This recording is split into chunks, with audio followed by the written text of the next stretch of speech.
एक समय था जब पहाड़ में पटाल, लकड़ी, छज्जा, तिबारी और नौखंबिया, बाखली और कोटी बनाल जैसे घर स्टेटस सिंबल हुआ करते थे।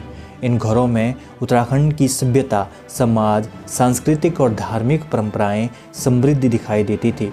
इन घरों में रहने वाले उनके पूर्वज और उनके पूर्वजों के पूर्वज सारा इतिहास जानते थे। मगर अफसोस, जैसे जैसे हमें आधुनिकता की बीमारी लगी है, हम इस समृद्ध विरासत को पिछड़ा और गैर जरूरी समझने लगे हैं। मैं बात कर रहा हूँ उत्तराखंड की वह समृद्ध भवन निर्माण कला जो अब खोती चली जा रही है। यह है पटाल के मकान। लकड़ी, पत्थर और मिट्टी से बने यह मकान न सिर्फ खूबसूरत थे, बल्कि वैज्ञानिकों की माने तो यह इको फ्रेंडली और भूकंप रोधी भी थे।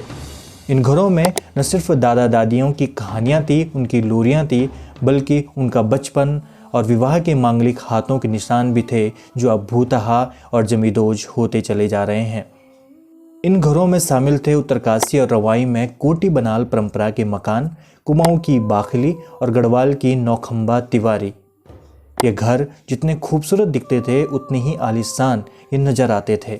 उनमें की गई नक्काशी, प्रवेश द्वार पर गणेश, लक्ष्मी जी की लकड़ी पर बनी नक्काशी बड़ी सुंदर दिखाई देती थी। अब जब ये घर जो सूने होते चले जा रहे हैं, यह हमारी जिम्मेदारी है कि हमारे पूर्वजों का यह अधूरा कार्य, उनकी विरासत को हमें संजोना है। भवन निर्माण शैली की इस कला को हमें जीवंत बनाना है, ताकि निगिदा के गानों के ये मकान फिर से सजीव दिखने लगे।